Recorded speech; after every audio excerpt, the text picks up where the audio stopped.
What's up, guys? Raziel here, and as you can tell by the length of this video is a very long one, the longest one I put up on my channel to date, and it's because I'm starting a new thing that I will most likely do, I'm going to attempt to do once a week, with my friend from my stream, Rhomagus. So this is more of a podcasty video. There'll be very little, if anything at all, on screen to actually watch. So throw this bitch into your, on your Bluetooth player on your phone and on your car when you're driving around, or if you got shit to do around the house, this is the video for that. So this is a podcast. This is episode 1 of Raziel and Rhomagus discuss and deduce, or deduce and discuss, RnR and DnD. And today's episode's title is Escapism. So, enjoy. I am Raziel.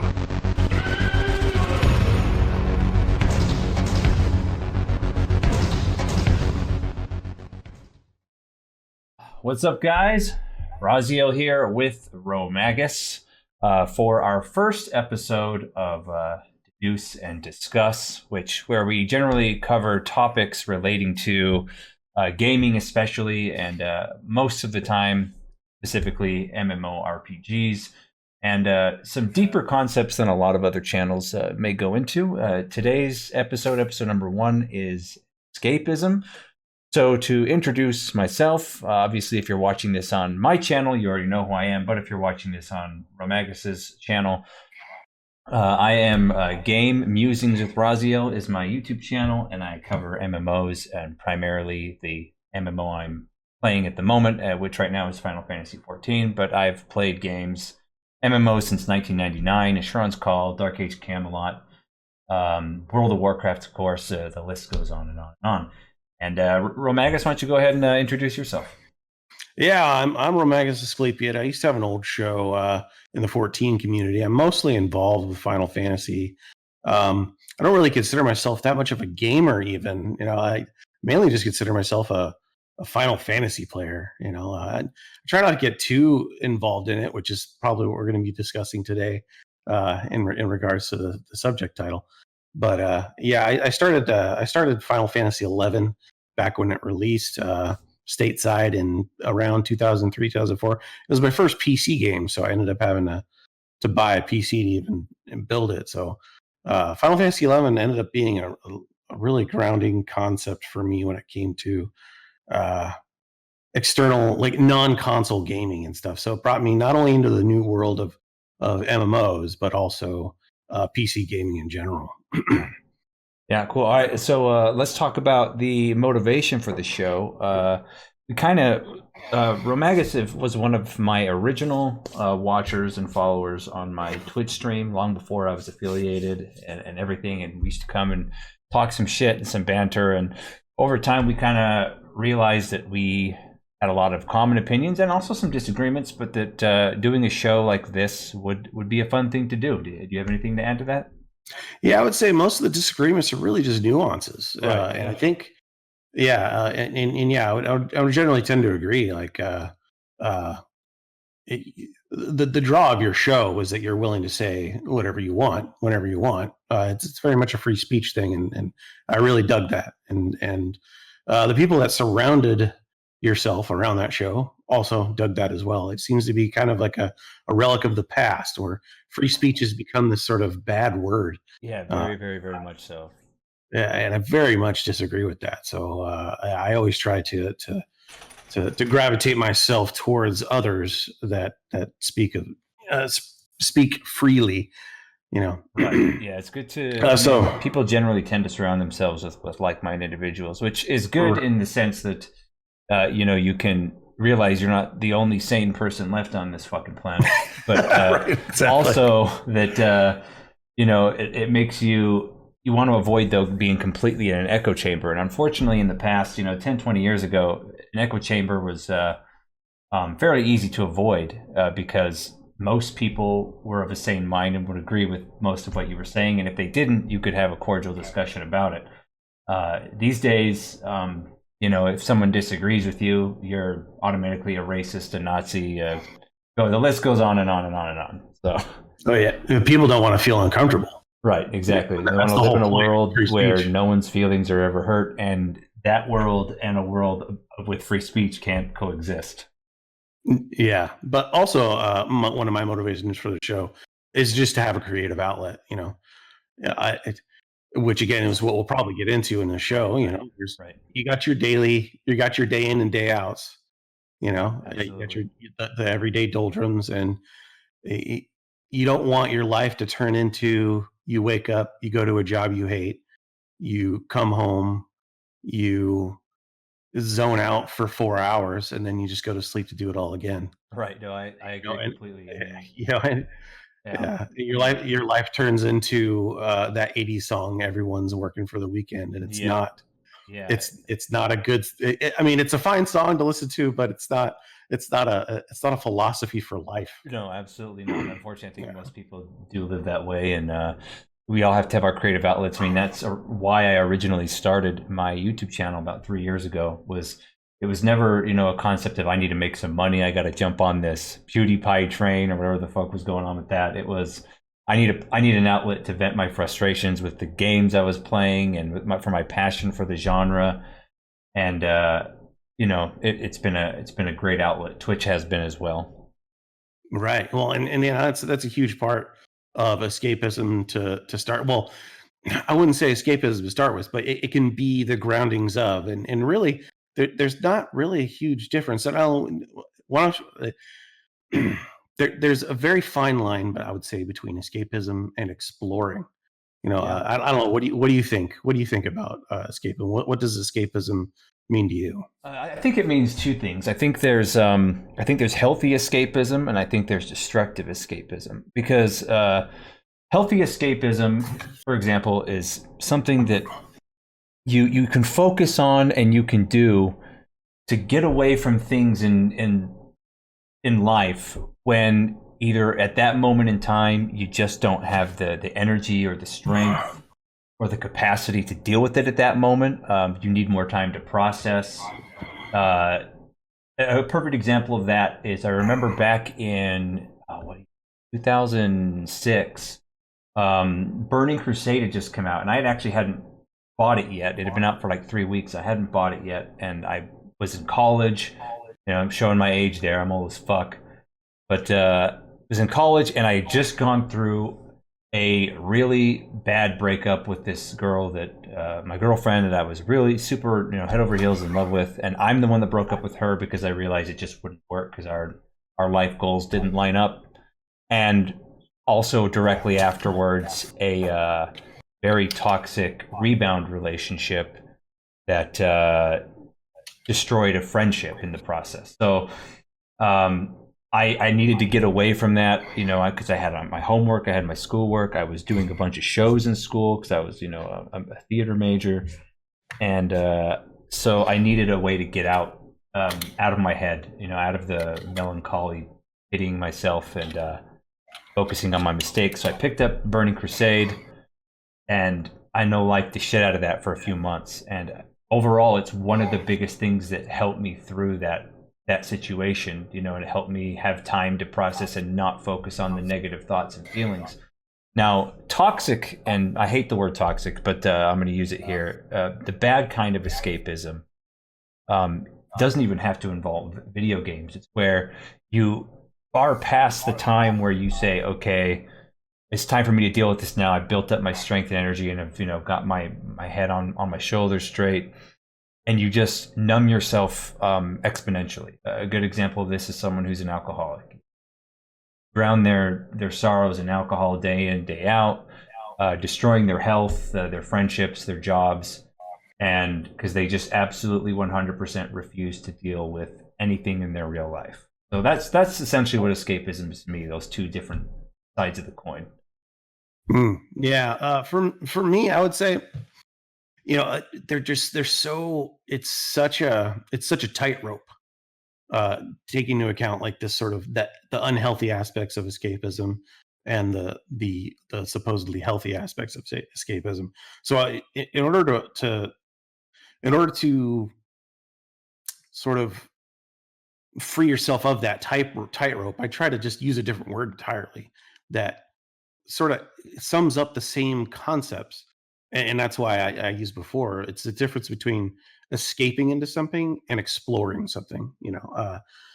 So like for example, well, I mean, I wouldn't like. Well, you used drinking for example, and what that the unfortunate part of drinking is it literally ruins your motor functions. Oh, for sure. Like it lowers your ability to think. But like for other drugs, and granted, they work in a similar way, but there are plenty of people that can have vast and life changing experiences when doing certain drugs like Oh, DMT absolutely. or Doing mushrooms, something like that. yeah, exactly, like psychedelics in Yeah, general. I'm no You stranger to know, those.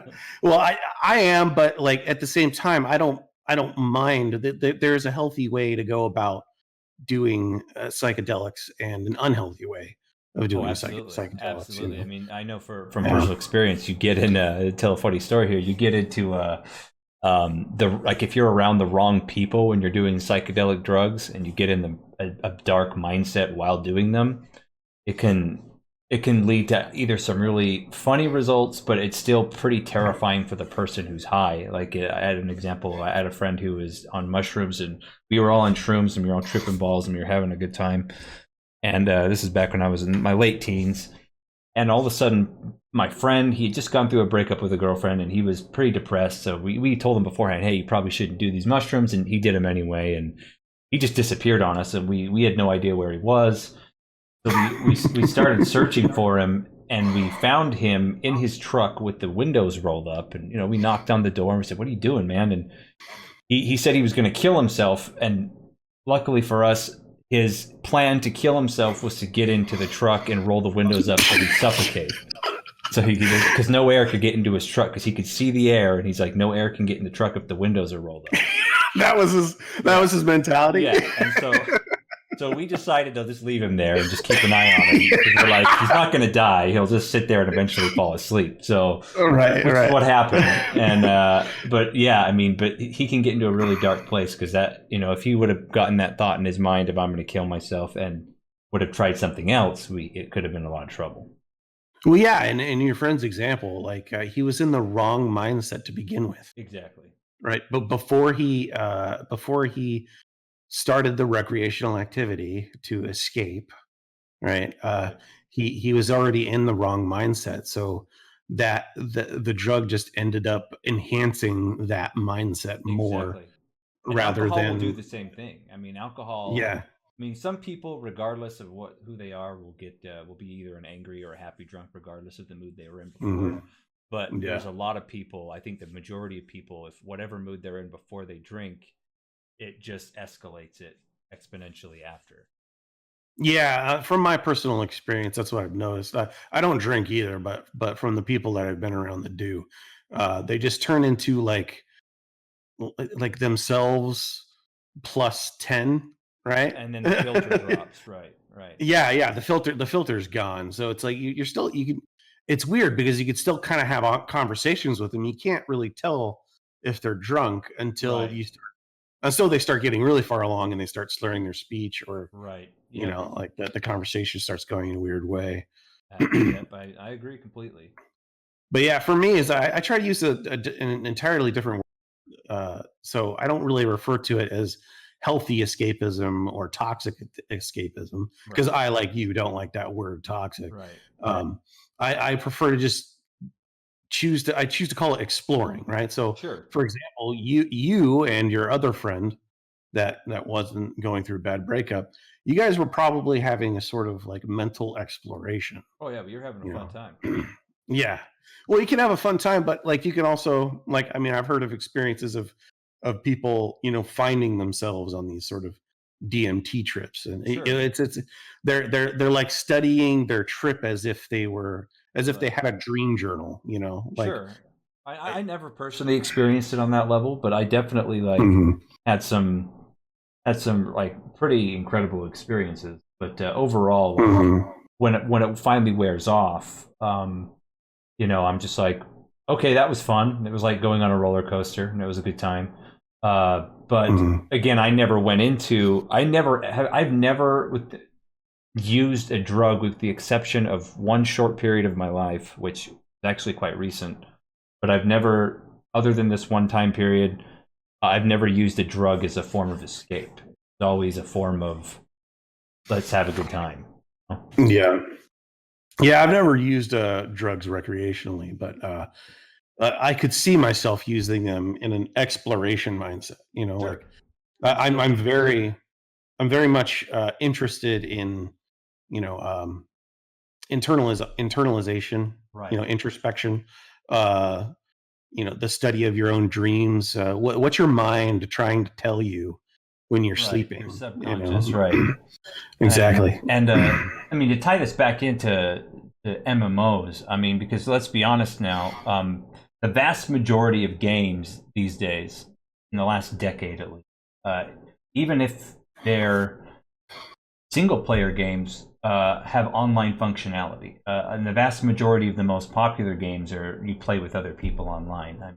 Perfect examples that are not MMOs like Diablo 3, Fortnite, PUBG, Call of Duty. You know, like the vast majority of the experiences is with other people and in another world, even if it's not an RPG or even if the player count of your current game is set to a max of 6 or 8. It's still very much a place you can go that isn't reality.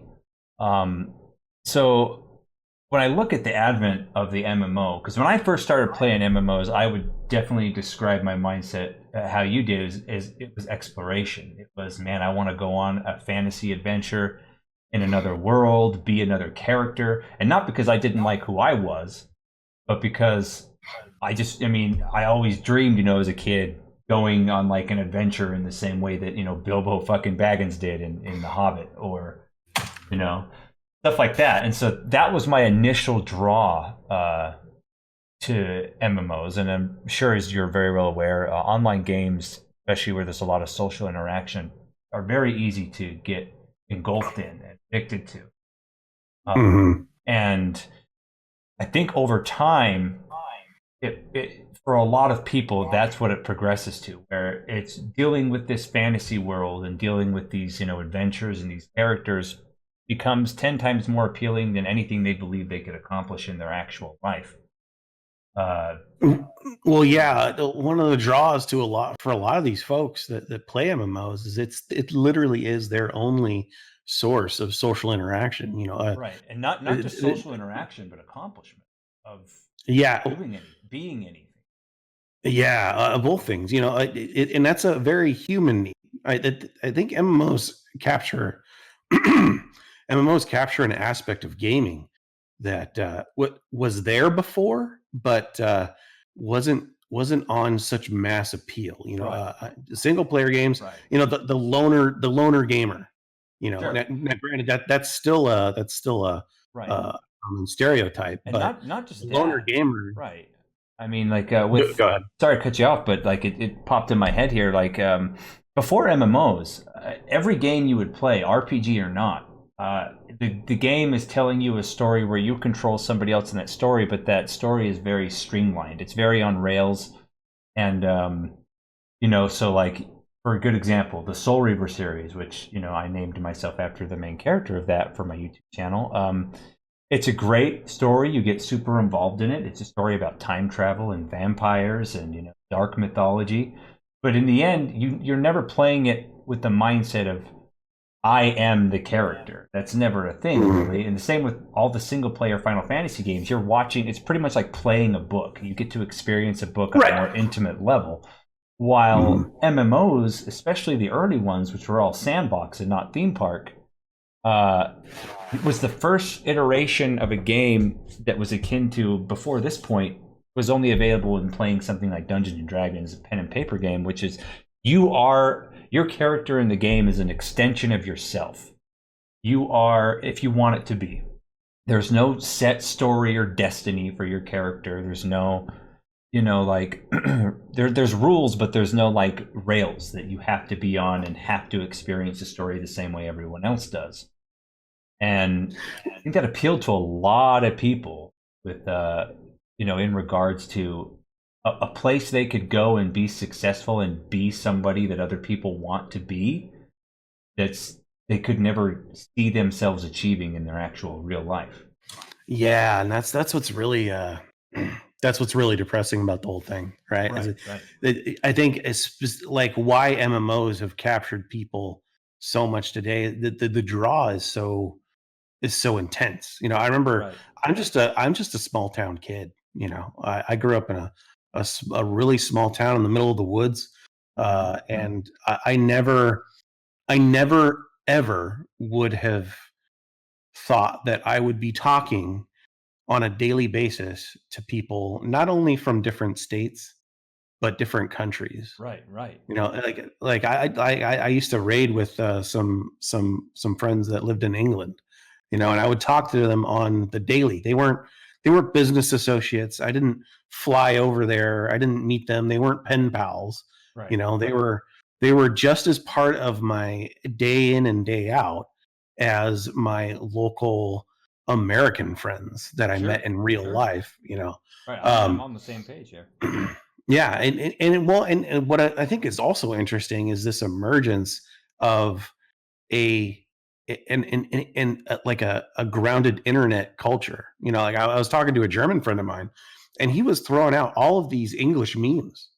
Hey, And I was like, didn't get him. no, I got them, and he got them too. That's what I thought was interesting. Is he was German, Right. but we were speaking the same internet lingo. Which Humanity, I mean, especially in this digital age, which is another sad aspect, is as far as technology is concerned, we're more connected as a species than we've ever been in the history of our of the human race. But at the same time, I think we're more disconnected than we've ever been, and divided. Well, and I think we're more disconnected because of the escape aspect of the entire thing. Right. People they get lost in this concept. They get lost in the anonymity. They get lost in the irresponsibility. You don't have to really be that responsible for your. You don't have to keep up your your reputation. Your reputation, exactly. That's what I was talking about. Right. Yeah, you don't have to keep up your reputation on. Right. On that though, that's actually not having to keep up your reputation in an online game is actually a more recent advent. I would say less than 5 to 8 years old, because in the early sandbox MMOs, before there were server transfers and name changes you could pay for and all that kind of shit.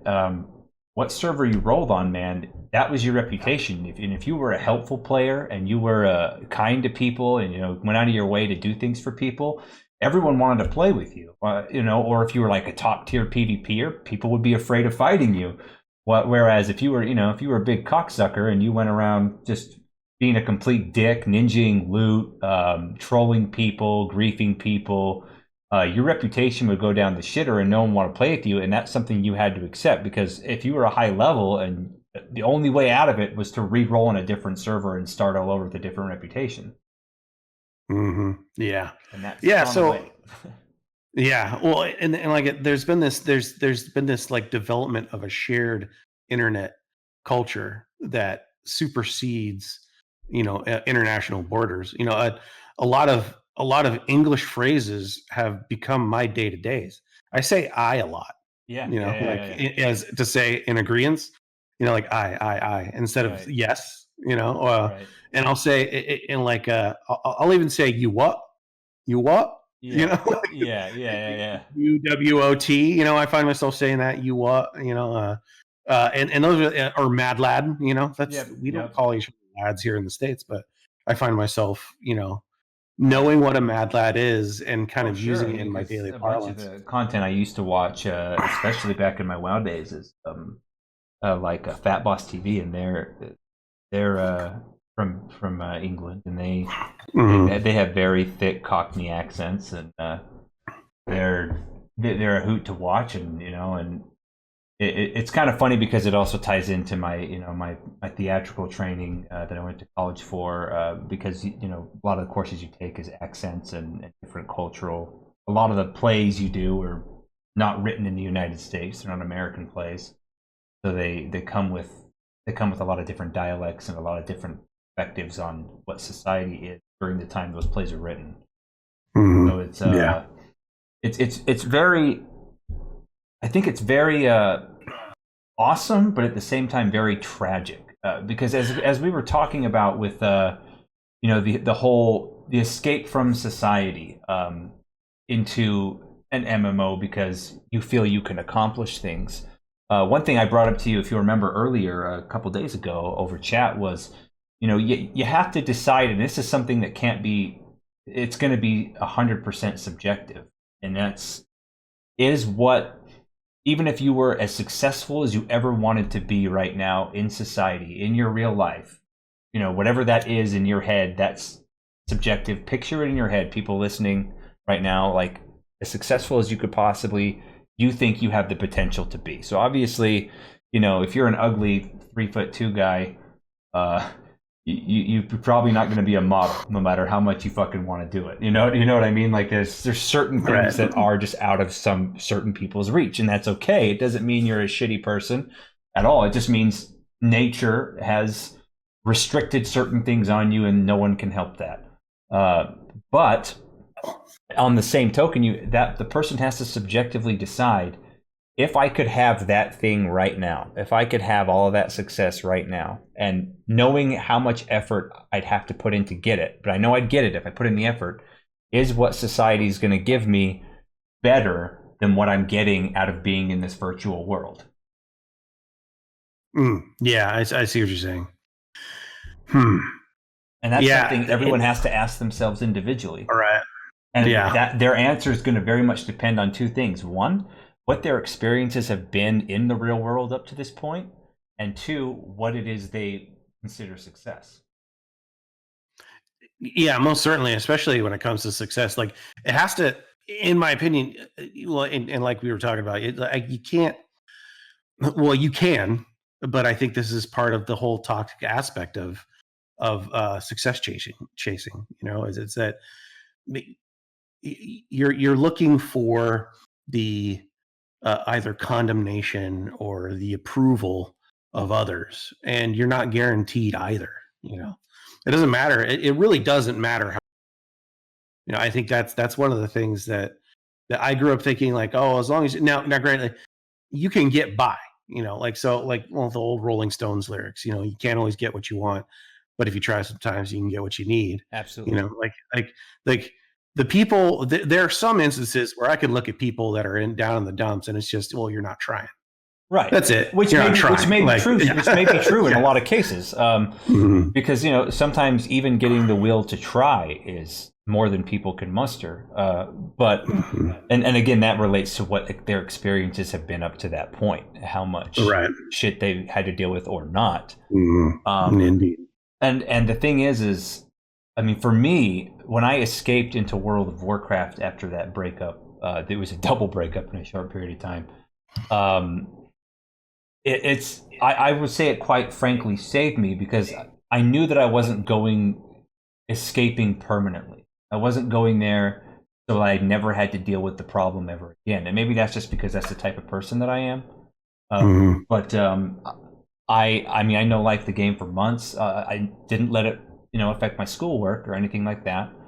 But it very much let me get away from an amount of pain that at the time I didn't have the strength to bear.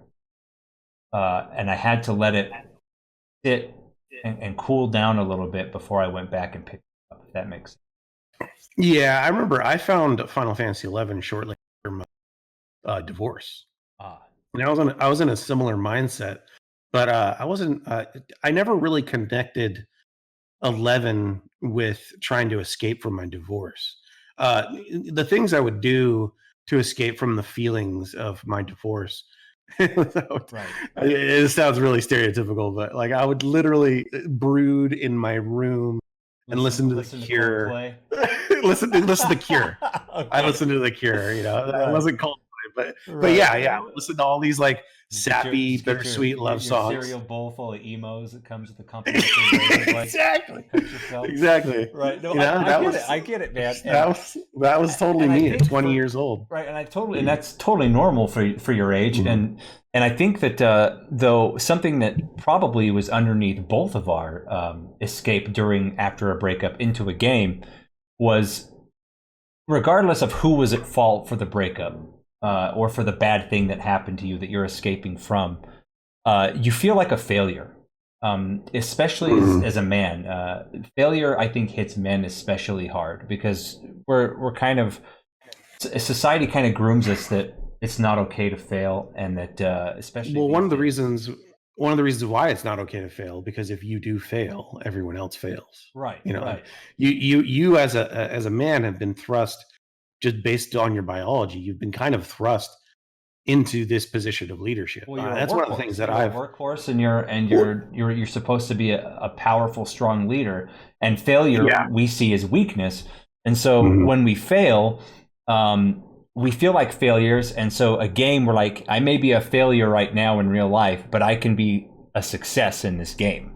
I can go in and kick some ass and be with my friends in this game and kill hard bosses and kill people in PvP and whatnot.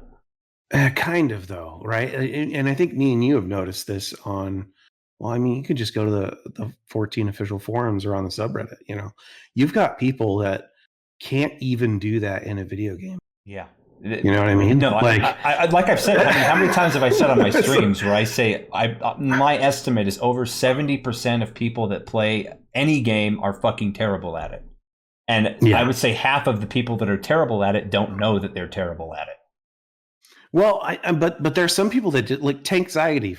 Right. Yeah, my Tanxiety video. Yeah. How far along are you in your own psychosis that you can't even in a virtual world take on the mantle of a hero? Right. Like you can't even take on the mantle of a hero in your dreams.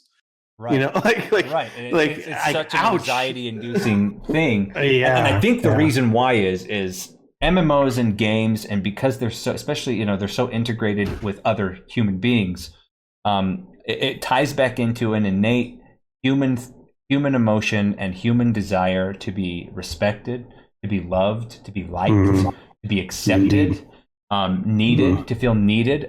Everyone wants that. I mean, I don't care if you're, it's necessary. Yeah, I don't care if you're a batshit crazy feminazi or you're, a hardcore MGTOW monk, two opposite ends of the spectrum.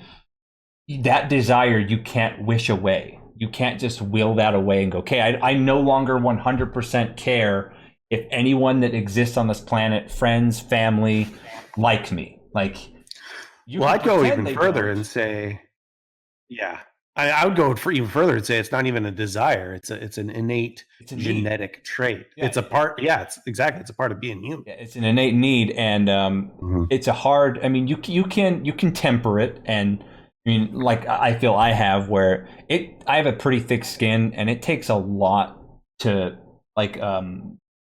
to really make me feel like I'm being attacked, especially in the sense that before I can give any weight to someone's opinion of me, I have to first respect them.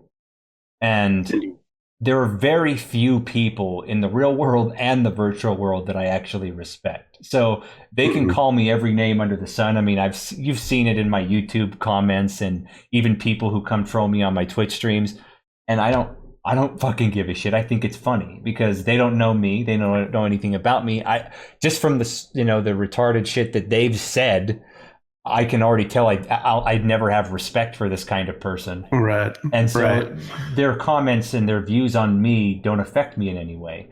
Now, if someone I really respected and cared about, said something hurtful to me, it would probably mean something.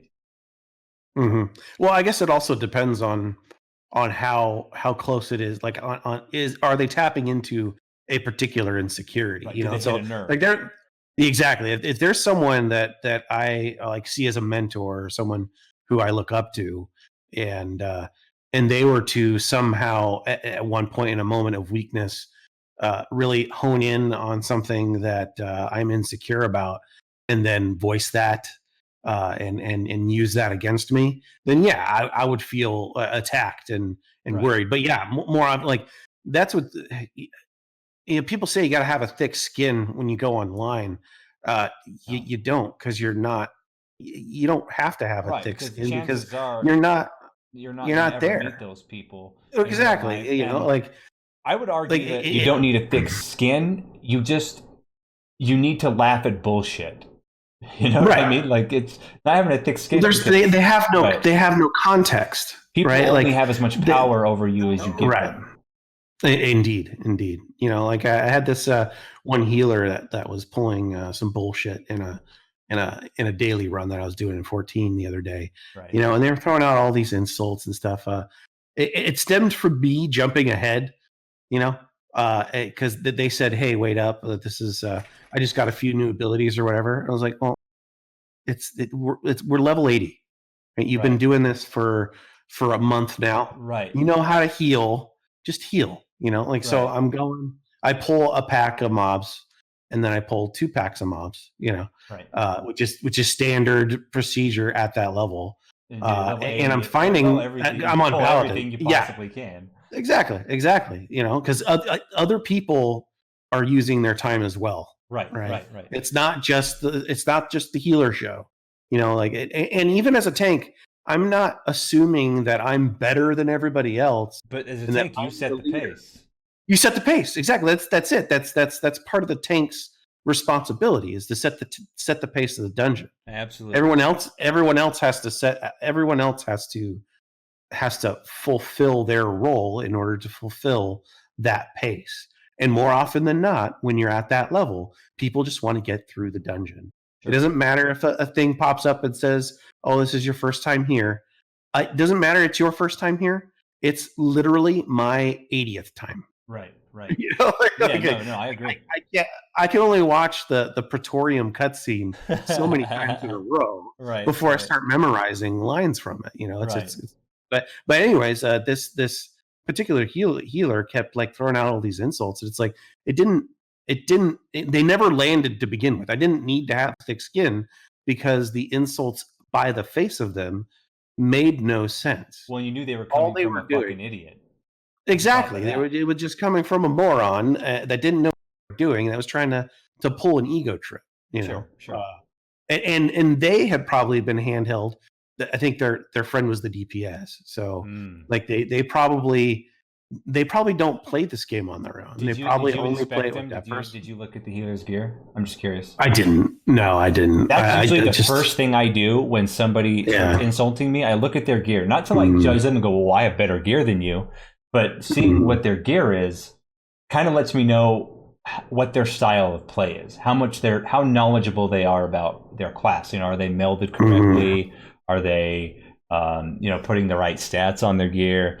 And if someone comes in and starts giving me some pointers and starts giving me even a little shit, and I look at them and they're fully savage tiered out, then I'll give it a little more weight and go, "Hold on, dude, where are you coming from with this?"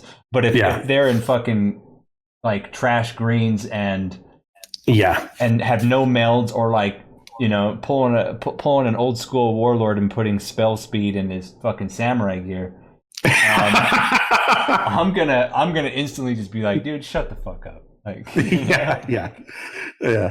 But what I think is interesting, again, like this person was probably a product of escapism and not exploration. They had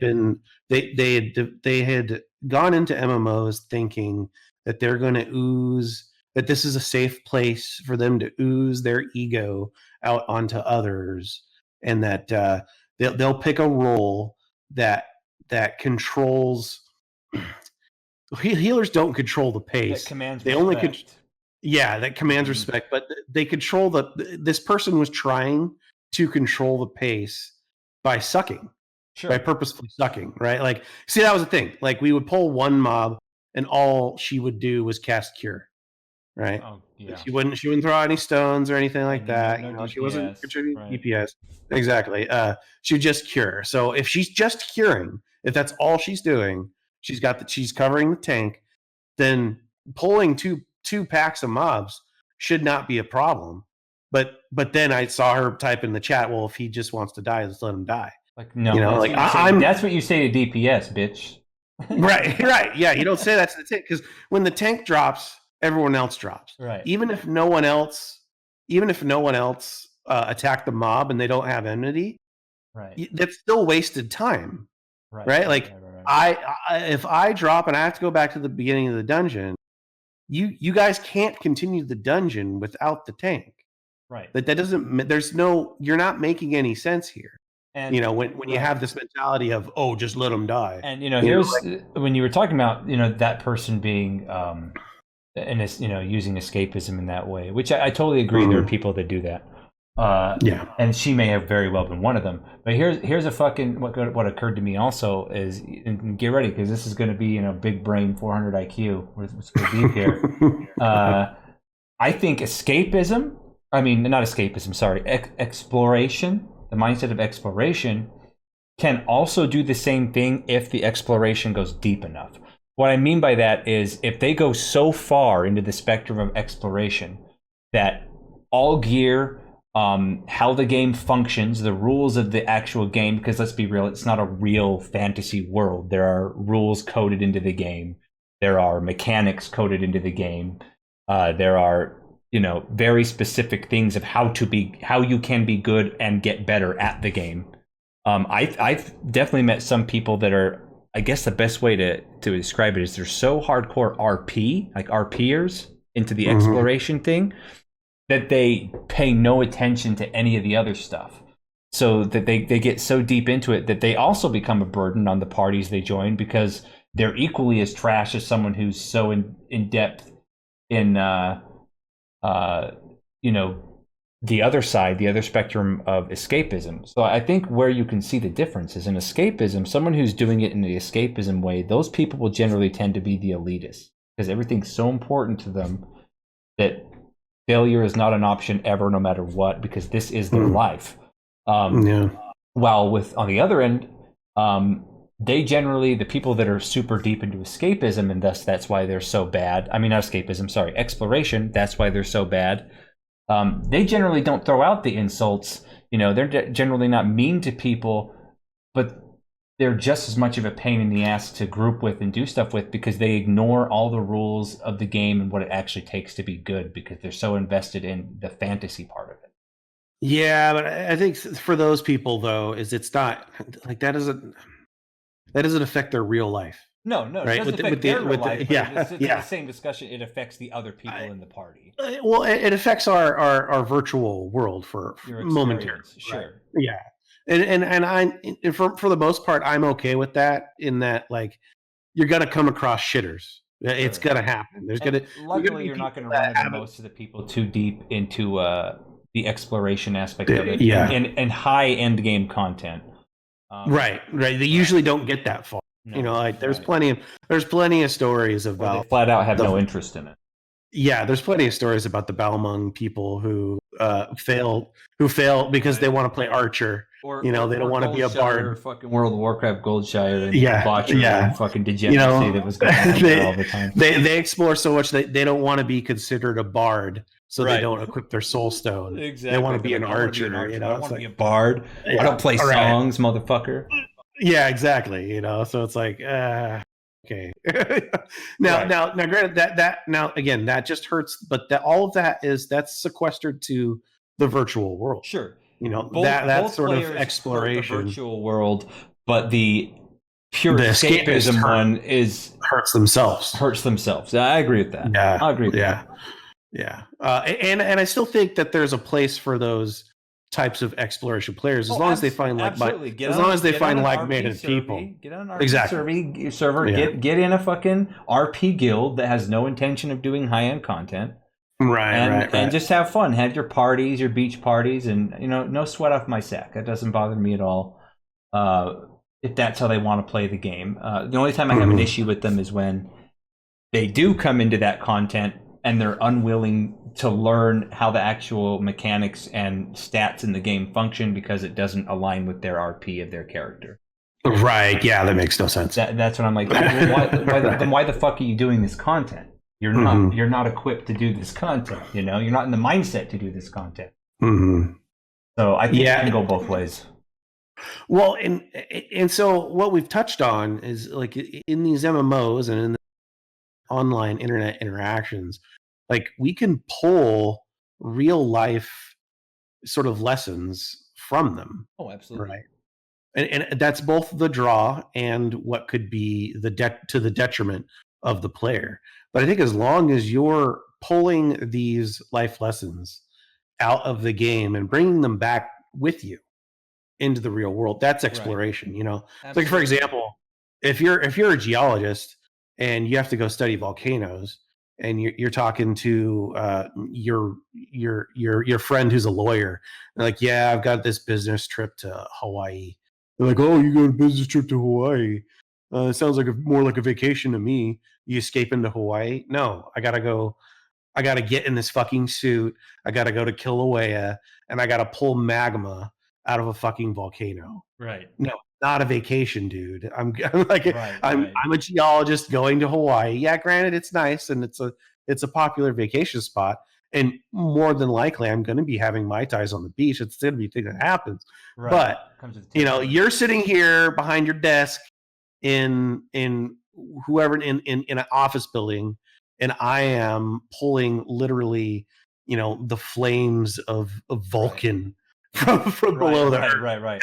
And I could die in the process if I fuck. Right, that's definitely not someone escaping. And right, that's someone exploring something. Sure. Right, they're going there to find more out about the Earth, and they're going to bring that knowledge. They're going to study it, and they're going to share that knowledge with the world. And I think overall, when I've been playing MMOs, I think I've been of the mindset of both. Because obviously, when I'm in an MMO, I want to be successful. I want my success, and the only way I can experience success in the game is if I'm confronted with challenging things and overcome it. You know, as we had this discussion a couple of days ago, prestigious things that set me above the rest, not so that I can piss on people and tell them that they're not as good as me. Indeed. To give them something to aspire to in the game, in the same way I would do it in real life. Or like if, you know, I remember I did a couple episodes of a show on HBO during my acting career, and you know, a lot of my other actor friends I went to school with and stuff congratulated me. And then they started asking me questions of like, well, who's your agent? Can I get in with the agent, you know, that got you this audition and everything? And I wanted to help them. I was like, sure, yeah, I'll talk to them and see if we can get you hooked up. And that's how I also approach those challenging, prestigious things in online games. By the same token, a lot of the games, I'm interested in the lore. I want to explore the characters' stories that I encounter. And I want to create stories with the other players in the game. So I kind of do both when I'm out. But you look at society around us. What do you mean? Do both? I'm escaping some of the stresses that in my life that I'm not refusing to deal with them. I just don't want to deal with them right this second, or I'll leave them for tomorrow because they're tomorrow's problems, right? Like I know I have this meeting tomorrow at work, or I know that you know, I'm kind of depressed about something that happened, but you know what? This game will cheer me up, type of thing, you know. And so I use escapism in that way, but at the same time, I want to explore in a fantasy world and have a good time with friends online, which is part of the distraction. Part of the escapism is social interaction. In the same way that someone would go, man, I had a shit day, you know, I'm going to go over to my buddy's house and talk and eat a steak. Like, I view it, you know, to kind of cool down and unwind. I see the same way. I don't really see that as an escape, though. Like when you're going to see your buddy and you're going to talk, even if you're not going to talk about the subject at hand, like what you're doing is you're exploring the world in a sense. With I can see your point of view. So I guess I mean I guess the occasion. I guess ever since like for example, I too am divorced. I definitely have escaped into gaming, but the funny thing is when I try to escape, use it as a flat out escape in the same way an alcoholic would use, you know, liquor to get away from the problem, to drown or numb the pain. It hasn't worked, and it actually makes me feel like I don't want to play the game. Yeah, no, I get you there. Right, and so Yeah, there have been I don't times think where escapism in that way, in the way we're talking about escapism, I don't think I'm capable of it. yeah, I'm not saying that like I don't escape, right? That's the problem, and that's the kind of actually Right, the main draw is why I want it right. is because sometimes it sneaks up on you. Oh, for You sure. know, like Oh, for sure. when I realized what I was probably doing was escaping was when I would be in the game and I would be hating what I was doing and I was getting really upset and then and then I remembered when I logged in to begin with, I was already upset and nothing changed. My frame of mind never changed at all. And there was no soothing feeling. Yes, Like, exactly. I've I know. experienced the same thing. Yeah, me personally, I don't just escape into video games. And actually, it's video games that I rarely escape into, but it's food, right? Like I'll eat bad food, and and tell myself that I'm not going to eat bad food, and then the next day I eat bad food, Right. Yeah. and while I'm The eating it, it concept of doesn't even it's not love, it's just food is hard to keep in mind. right. Yeah, and not even that, but it's like even while I'm eating it, it's like this isn't even that good. I spent $10 that I didn't need to spend on something that's just not even that good. Right. You know, I remember like I would get French toast all the time out in the local breakfast restaurants that I have in my area. And I remember thinking like all this French toast is shit. Like I could make way better French toast than this. Why don't I just make my own French toast, not pay 12 fucking dollars for it, you know?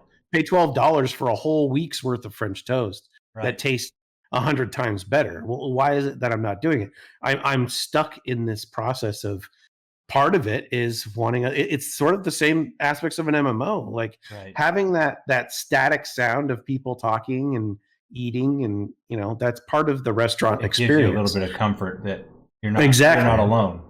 You're not alone, right? Exactly. And so you're here enjoying this meal like you might have enjoyed a meal with your spouse.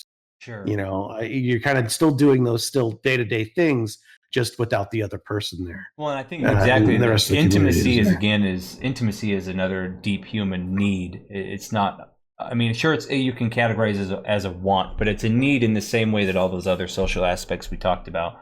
And intimacy is not. I'm not talking about sexual intimacy. I'm talking about intimacy as in like sharing things with somebody that you trust. Being close, physically close to someone you trust. That's intimacy. And I think especially with society today, younger people, because like I'm considered a zillennial because I'm born in that small three-year window period between Gen X and the millennials. Mm-hmm. And but I think full-fledged millennials and Generation Z and the generation that's coming after Z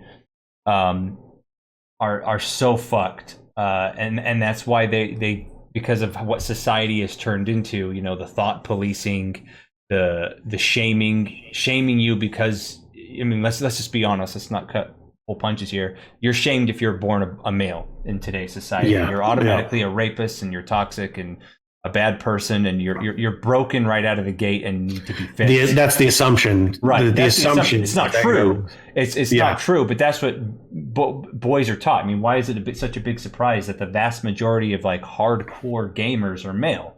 I mean, yeah, there's a lot of female gamers out there, more than we think, but the vast majority of the gaming community from the 70s, from the Atari 2600 and the original fucking Pong. People like our fathers, right, to this point in time have been male. And I think that this escapism, because society sucks so much fucking ass now, it's so fucking shitty, especially if you're a dude, that it's turned into, like, I would argue for a lot of people, that earlier question we asked at the beginning of this podcast is what they're getting out of the game, whether it be World of Warcraft, Final Fantasy 14, 11, Call of Duty, Division, something that the real world's not giving them. Yeah, there is better than what they think the real world has to offer. And I think in some cases, not all, they're right. I think that they're I think especially in your example of the person who was genetically predisposition. It was genetically given a bad hand. Right. Like that. That's a world. The online world is a world that they should be able to thrive in. Right. Well, a perfect example, and I hope he doesn't mind me bringing his name up in here. I'm sure he'll be happy for his 15 seconds of fame. But he was also one of my first Twitch followers, and he's become both of our friends, is Warlord. A guy who watches our stream, a guy born with muscular dystrophy, and his life is not going to be long. Is not as long as ours. He's disabled, but games give him this outlet to escape from the limitations that his physical body and mind have put on him, and he has no control over that. And I would say in that case, escapism is an absolutely wonderful thing. I think he should explore. He should be using this opportunity to become a leader in the internet space. Yeah, and I think he did. I think he's working on it, to be honest. I think like I was talking about. Like that motherfucker cleared E5S today, man. Yeah, good for him, man. Like I said before, the internet is its own culture. The internet is kind of its own nation to an extent, and it's completely abstract, right? And that's one of the problems is because it's two different worlds. You've got the real world, and you've got this virtual world, right? And they operate by different rules, Sure. But there's no reason. There's no privilege that I have right over Warlord, because exactly. I have just because I have a pair of you start on an equal playing field as far as the game right. rules are concerned when you join, when you start Precisely. playing the game. And I think that's what's so appealing to so many people of these younger generations is it really is the first space where they can enter in, be successful, be powerful heroes, be all these things that they can't be in their real life or don't think they can be in their real life. And they're starting out at the exact same place that everyone else did at some point. Their skin color doesn't matter. Their sexual preference doesn't matter. What they look like in real life doesn't matter. How much money they have in real life doesn't matter. And I think that's what's so appealing to a lot of people. And I think you can get stuck in that where you think that, hey, this is great. I'm a fucking world tier raid leader, world first. Kills. Fuck real life. It's just not worth going to. But I still think that you could pull, right, because there are these two different worlds in real life as well. There's the laborers, and then there's the intellectuals. Right. There's the political class. You mean there's the white collar and the blue collar? The white collar and the blue collar, right? So white collar work exists, and it's mainly mental work. Right. There's no reason a person that can do that has the same mental faculties to be successful in the virtual world can't be, because before the internet, you could say that the virtual world. I mean, Plato talked about the virtual world, right? With his shadows on the wall, right. His allegory of the cave. Or you could say that was a sort of like a primordial simulation theory. Sure. And that like the world we actually live in is fake. And there's Matrix, but there's several different levels to it, right? Like you can make some Metal Gear Solid references and talk about how language, forms how we think about the world. Sure. Like our entire perception is only allowed the words that are in our language. We use language to process the world in which we experience. Right. But so you had these intellectuals of ancient times and today that live completely in feasibly what you could call virtual worlds. Journalists, for example, like they write words on a page, and then old journalists, right? Sure. They write words on a page, and it gets printed on a newspaper that would get dispersed amongst a populace, and then stock prices would go up and down, and people would lose their houses, or people wouldn't lose. Right. There were winners and there were losers based on what stories came through. And resources were allocated based on what was written down on a piece of paper. Right. That's a completely abstract thing. This journalist was able to feed themselves by doing that. They were able to feed themselves, clothe themselves, house themselves. Yeah. Right. This journalist didn't have to go out in the middle of the forest and hunt a deer, gut it, and then take it back home, where he had a small little farm plot, and he'd grow vegetables. He lived that old pre-technology journalist lived in a world of abstractions. And you could also say royalty. Yeah. The prince and the prince's children all lived in this abstract, but their abstract was important, right? The abstract world that they lived in was important because it affected the real lives of those around them. And there's no reason that a person that can sort of flex themselves in the virtual world by exploring virtual worlds, can't take those skills and bring them back into the real world. No, I agree. I agree completely. And to interject here, you brought up a good point that I want to expand on, where you said, and actually present an argument. You said that the virtual world and the real world, have different rule sets, which is true. But I also think I'm of the belief they have a lot of the same rule sets too. I think one's based on the other. Right. The virtual world's rule set is based on the real world's rule set. I mean, in our real world, there may not be magic and dragons and giant fucking robots that can shoot laser beams at you, but at the same time, there's still conflict. Yeah. In the fantasy world, though, there's people, like we said earlier, they want to be accepted. They want their needs. And I think this is something that needs to stay in virtual worlds that is kind of going away because of the shitty society and culture we live in. And it's why gamers are fighting against it so hard, is what you said. Just like in real life, there has to be, for happiness to exist, sadness has to exist. And for both of those things to exist, there has to be winners and losers. Because what is better than when you've been a loser for a while at anything, and then you beat it, whatever that thing may be, whether it's in a game or in real life, you overcome it. That makes you happy, and it makes you feel strong and gives you motivation to keep pushing forward in life. And there needs to be winners and losers in real life, the whole capitalism thing. And then in the game, I think there needs, in an online game where there's more, it's not just you, there needs to be winners and losers. There needs to be, the winners, the people that work hard and win. They're the ones that get the most rewards. Just like the people that are fucking lazy and don't do anything and want everything handed to them on a silver plate just for existing. Those are the losers. Those are the people that need to sit the fuck down and stop complaining.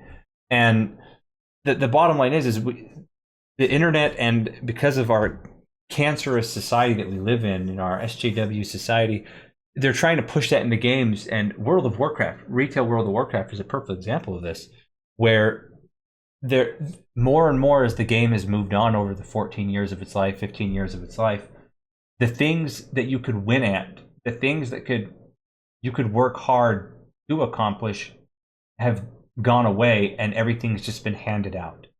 And because we got to make everybody happy. No one can ever feel sad. I mean, to even quote Asmongold, the guy that, I'm not a huge fan of his content. As a person, from what I've seen from his private channel, I think he seems like a decent guy. But when he said, and I think it was in one of his videos where he says, there has to be winners and losers, and what was it? It completely escaped my brain, and I'm sure it'll come. Well, there will be. And that's the thing, is like they're trying. I think what some people are trying to do is they're trying to build a utopia, but they don't understand that utopia itself. Well, not only can they not exist, even the pursuit of a utopia. Maybe the pursuit of a utopia is okay. Maybe right. I'm still kind of torn on that, but the utopia itself is not good. Right. Right. Like, even if we could live in a perfect world, we get fucking bored, man. Well, we would die. Right. That's the beginning of death. Well, right? If you won a trophy for let's say you're on a chess well, team. Maybe death is the road to awe. You know, like let's say you're on a chess team and you win a huge chess tournament. Like you beat 30 people, and you win this huge trophy. And they go, here you go. You won this. Obviously, it's going to mean a lot to you. You're going to display it. You're going to be proud of it. And you'll probably even work harder to become an even better chess player after that because you want to defend your title, right? But if everybody at that tournament got the exact same trophy, even though you won, you would feel like your trophy isn't worth as much. And the people that got all the trophies wouldn't value their trophy at all. They'd be like, okay, thanks. See, this is kind of where to me. See, I think the problem is that there would still be a knowledge of everyone knows who won. Everyone knows who's good. Sure. Everyone will. I'm not saying everyone will still go to that person, right? So I'm not saying that person would feel completely worthless and wouldn't feel, well, I'm not better than everybody. You're right. He would know he's better than everybody. He still have that pride, and everybody else that lost to him would still feel that way. What I'm saying though is like the actual thing. He's like he could have figured that out just from playing people casually.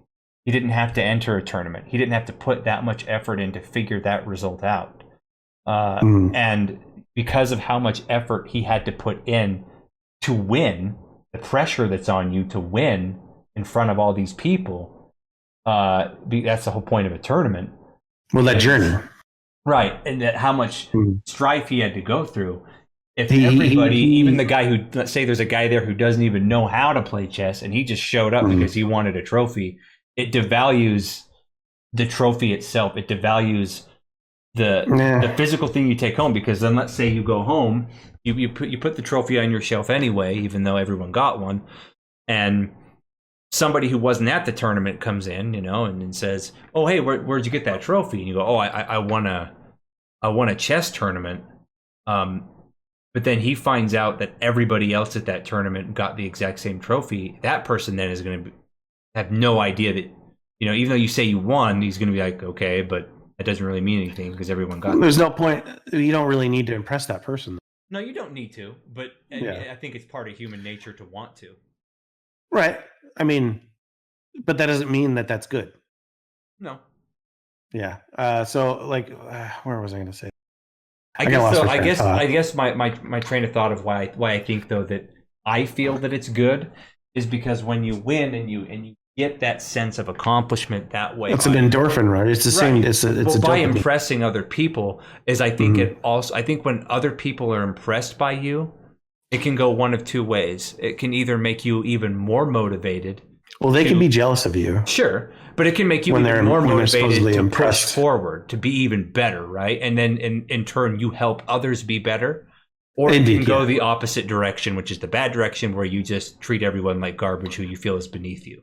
Well, it could go three ways. Like you could crumble under the pressure. Sure, that too. I know for me, when I was in a leadership position and didn't know it, like it was hard to meld the world with how I thought I was. The world was seeing me in a different view. And granted that, I think we've discussed this in previous conversations when people say, "Oh, hey, what are you doing here? You're too smart for this." Right. I hear that. I hear the words. Right. I understand, and trust me, I know, but that doesn't make my day any better. Right. And I totally understand. And I've been in the same position. I mean, there's a much deeper existential dread that comes from that. Right. It's like my job. It's what they're essentially. Right. I totally get it, because even like my job that I'm at right now, I've had my manager, tell me like, dude, you're really smart. You should move up. And in the same token, I've had people tell me after seeing a show or a film that I was in, they're like, dude, you're so good. How come you're not in Hollywood? And instead of making me, in some instances, instead of me saying, oh, that makes me feel really good, they think I'm really good, it makes me feel like, well, I'm a failure because I haven't made it there. Because I'm not there, I'm not where you think I should be. So that means I must be a failure, or I'm not doing something right. Yeah. And so I can get totally both sides. I think like you said about the experience, about the exploration, I think all of these things we just talked about are part of that. what direction the you chess choose player, to go with what happens to you. What the chess player did, though, is that he heeded the call, right? Instead of staying and doing his little casual chess meetups with other players that may or may not be good, Right. he put his skills to the test and entered a tournament with the pressures of onlookers. But I mean, I think what you're talking about, he could still find the same right sense of accomplishment. Because look at Ryu from. Are you familiar with Street Fighter 2 at all? I am a bit. Yeah, I was more of a Mortal All right. Kombat guy, but yeah, I did. Okay, Street Fighter 2. Well, Ryu is this sort of like every man's hero who he's not necessarily looking to win the tournament, right? Because that's the nature of Street Fighter. It's street fights. It's not really a tournament structure like Mortal Kombat was. Right. Well, I don't know. They say there. Anyways, it's complicated. Ryu himself is looking to find the sort of what Zeno said in Final Fantasy 14, the time between the seconds, the moments in between the seconds, right? He's looking for the next challenger, and and it's not about winning. It's not about. I know. Well, I mean, it is talking about, and it is about winning. It is about winning. But it's not about the external. So what you're showing off talking about is the phrase you're looking for is to elevate yourself to the point where the only thing that matters to you anyway is internal validation, where validation no longer comes from an external source. And you still test it through external sources. You test it. So you need external to prove the internal. But what I'm saying though is internal. Again, this is one of the, because otherwise it's self-masturbation, right? Exactly. Like Ryu could stay at home and just eat donuts all day and be like, yeah, I could armchair quarterbacks, right? Right. Like that's the same concept. Like, I wouldn't have thrown that pass. Exactly. Some fat ass 38-year-old kid telling man child telling Tom Brady what to do football, on the field. Yeah, exactly. And the thing is, internal validation, trust me, it's a noble goal. And in fact, it's actually one of my personal goals. But Christ on a cross, is it a hard goal to achieve? I think it's something that takes a lifetime to fully achieve, where you no longer need any source of external validation. And external validation has always existed because we're pack animals. We're animals that are part of a society, part of a group of people. I mean, we're not even genetically predisposed to be alone. You can literally go insane if you're alone 100% of the time, all the time. I mean, that's the whole point of the punishment in prison of the hole, where they throw you in a dark room by yourself for weeks, sometimes months at a time. Right. But it's gotten so bad. External validation, I think, in my opinion, external validation in and of itself is not a bad thing. But when it gets so grotesque and so pumped up to where external validation becomes your lifeblood, and it can morph into narcissism, which is what I think we're seeing these days in society as a whole, especially on both extremes, both the extreme right side of politics and the extreme left. I try not to bring politics into things, but like just if you don't believe me, just go take a gander at Tinder or any dating app. The external validation crave and the narcissism is palpable. Like you can cut that shit with a knife. And if people don't get it, they're literally like starving fucking vampires. Like they literally are dying without external validation. And I think that's where it gets really bad. And I think that's why a lot of people they're due to escapism, escape into MMOs or other games, because they need it so bad and they're not getting it in their real life that they're going to try to get it from a game. Well, I think where external validation is okay is as long as it's in pursuit of internal validation. Exactly. Right? Like, and as long as you can want external validation from are people you respect. Right. Yeah. Yeah. Exactly. You know them and respect them, because then that means something. If someone you know and respect, gives you external validation, it props you up a little bit, puts a little pep in your step. But how many fucking famous actors? It helps you. It helps you self-correct, right? So, how many famous celebrities do we see in the news that, where there are lines of women that want to have their babies? They're rich beyond comprehension. They have everything they could ever need in this material real world, and they're miserable and they kill themselves. Because the external validation, they're getting it by the truckload, but it doesn't mean anything to them because they don't respect or know these people. There's no or internal or right. I mean, I know for example, there was a quarterback from my state not too long ago, you know, and he was looking to be, you know, a fix to this particular school's football issues, and he ended up blowing his brains out. You know, and you know, knowing my like how much I would have loved to have played college ball, right, you know? right, especially to have been in his position as being like a quarterback. Like, it's hard for a lot of people to imagine that someone in that position could be going through such tremendous pressure. Right. No, I agree. I mean, and as someone who's been, I mean, I've been a professional, you know, card carrying equity actor for 20 years. It's in certain professions, especially where the whole point of the profession is people watching you, is internal validation is even harder to depend on and to get. It gets a little, you know, you get really in your head. And I got a question. Do you ever get that from your fellow cast members? No, you know, so like there's an external validation that helps you. So like, for example, I know there are a lot of actors who live for a lot of performers in general that live for the applause, whether you're a dancer, actor, sure. Any performance, like they live for the applause. Sure. I know as a sports ball player myself, for me, I always drowned out the audience. It was never, it never like the audience didn't even exist. Right. To answer your question, game night was no different than practice for me. Definitely, I have. But before you talk, sorry. Go ahead.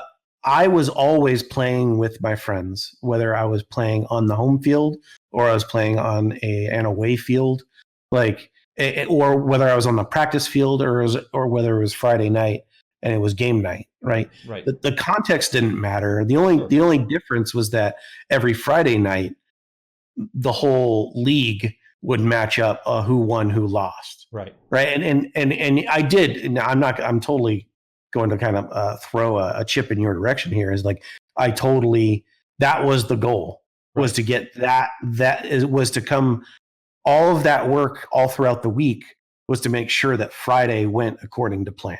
Right. And Friday didn't go according to plan. It sucked. Monday. Sure. So I get that. But at the end of the day, I remember in a band practice, it was a band practice, at a band recital, a younger saxophone player had come up to me and he said, like, "Oh my God, everyone's watching. How do you, like, do you have any advice on how to get over I've got butterfly." He was super nervous. I got butterflies and stuff. Like, I don't know if I'm going to be able to play well. And I told him, one, you're in a band. Right. So even if you fuck up the sound, you're sitting right next to me. Like, you're a saxophone player sitting right next to me. And there's another saxophone player sitting to the left of me. Yeah. Even if the audience hears someone completely fuck up and they can tell that it was a saxophone, they're not going to be able to tell. Right. Yeah. They're not, they could put the blame on me for all they want. Right. Maybe the conductor will see, but then that's no different than practice. Sure. Right. Like the conductor might see it and they might correct you come Monday or come the next day. But you know, and then that's a lot easier to deal with on a one-on-one than an audience booth. Right. Two, the audience is made up of our parents. Right. Like they're not coming from, like, they're not paying $500 for front row seats to come see us play, you know, Ode to Joy on our saxophones and clarinets. No, they're our parents.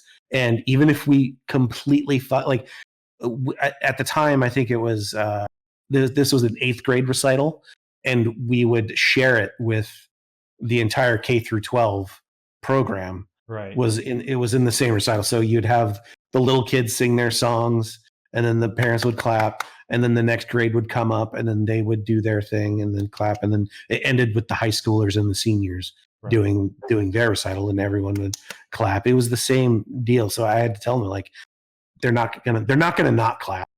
and they're not gonna be able to point you out. And it was the same on the football field, right? Like, there is gonna be a score on the scoreboard, and in this case, people are going to be able to see you fuck up if you fuck up, because they can see whether or not a play worked because someone didn't make a block or someone fumbled the ball or whatever, right? Right. Like they'll be able to see that, but they're not on the field, right? It doesn't matter. Like, in order to fix the fuck up that you might have done the last play, you've got to be able to make up for it on the next play. Every single play is a new interest, and you could say that with life as well. Every new day is a new opportunity to turn things around, Right. or at least to start moving in the correct direction. I agree. But where I wanted to say is, what I was getting with it, because it was the same kid. He was nervous on the football field, and he was nervous in the band recital. And what I told him was like, it's just me and you, man. Yeah. Oh, yeah. I'm more worried if you think I'm good, because you're going to be able to hear me fuck up.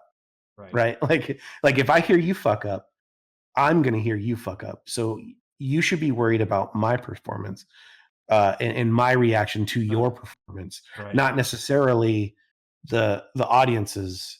So like I was thinking, like, do you have that same sort of feeling with your fellow castmates, right? Like, so there are a bunch of mouth breathers guaranteed in the audience. Oh, for sure. That will either, for sure. they'll either say your shit because they don't know what they're talking about, or they'll clap like a bunch of sea otters because they don't know what's good and what's not. Right. And actually, the theater is such a film's completely different, but theater is such a niche medium these days. I mean, it was the prime entertainment, 80, 90 years ago, because there were no movies, there were no, that sort of thing.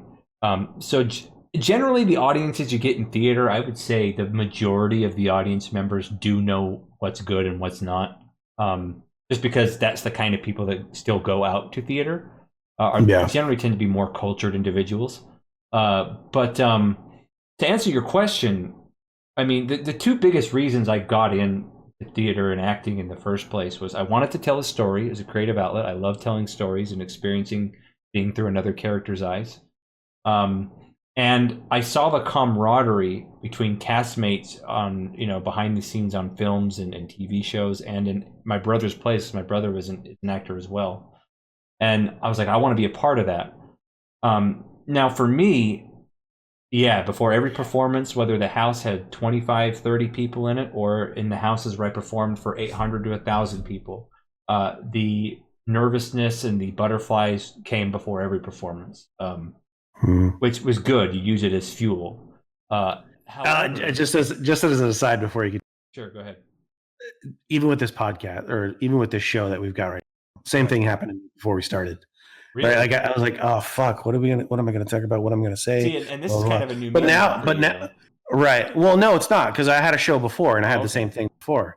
But so it's like, those butterflies still, that's what weirds me out, right? It's like now that we're 30, 40 minutes in, it's a conversation. We're an hour and a half in, bro. Oh shit, I didn't even realize that. So for example, that's even more of an example, right? Right. You're just talking.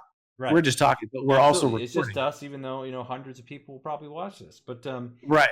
What I'm saying is, so before I pressed record, I had those feelings. Sure, but I don't want to say something stupid. I don't want to fuck up. Right, but about 15, 10 minutes in, like they're completely gone. But you got to use that having a conversation, right, and then it goes away. Now, to continue on with my answer, during the performances, the audience didn't exist to me if I was doing my job right. They just 9 times out of 10, I didn't even notice they were there, unless some fuck ass in the audience did something stupid that pulls attention. But for the most part, they didn't exist until, like, literally me. And that's, this came into my theatrical training and just what I learned. The only people in the entire universe that existed during the play when I was on stage was me and whoever else was on stage with me.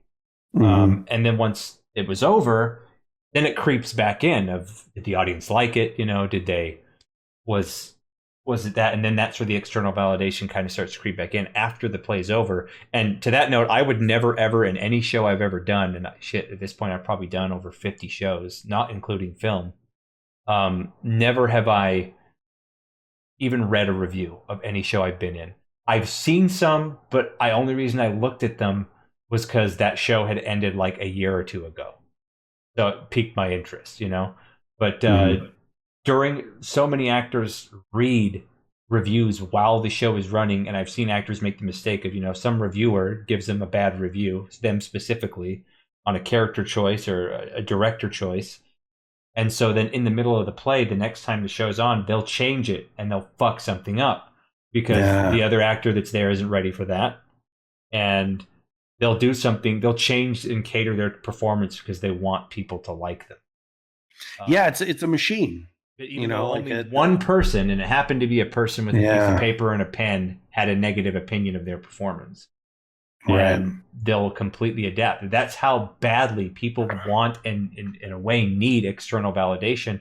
And that's not necessarily a bad thing, but it is bad when you let the need for external validation change you in the same way that it did those actors, you know, where they're like, oh, I got to change this.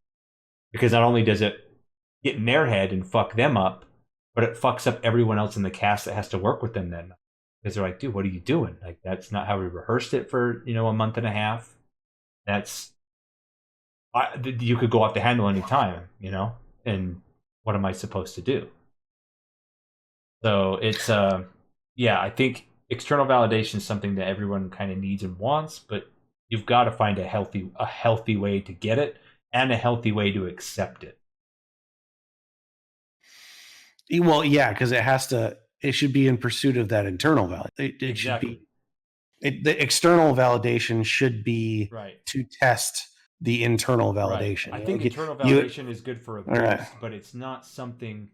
External validation shouldn't define who you are and your personal value. Well, internal validation is the core of the whole reason to do. Right. Like I think maybe that is one of the issues with escapism, is that people are looking for this external validation as the end goal. You know, they're thinking that because they don't have this internal drive for something, they're using external validation as a substitute for an internal drive. Right. But if they instead used external validation to test the waters or to test the efficacy of the internal drive mechanism that they have, then that's where I would call, like, that's the exploration aspect of getting lost in these virtual worlds. And again, we're just pointing out the aspects of MMOs, but I mean, when you're an actor, you're playing another person on stage.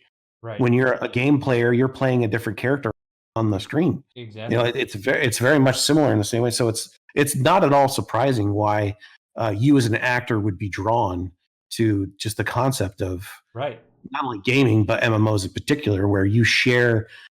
Even our peers have the same sort of deal. I like to fancy myself as a sort of hobbyist writer, and that's what brings me the most enjoyment, is by looking at these stories and deconstructing them, looking at their references. One of the biggest things I get from the Final Fantasy franchise is all of the mythological references that they make throughout, and how the characters that they create represent these sort of these archetypes and these mythological resources, say something about the culture in which they came from, you know. And so I've been able to use the Final Fantasy franchise to explore the sort of abstract world of human thought, and the Final Fantasy franchise has just been a catalyst for that. I personally have never used the Final Fantasy franchise to escape into. I've always used it as a method or a tool of exploration of how the human mind works. Your thoughts? Yeah, I mean, I would say definitely MMOs for me were definitely another creative outlet in terms of exploring because I've always had a fascination with just the human condition, which is why the current societal, where society's at right now is so depressing.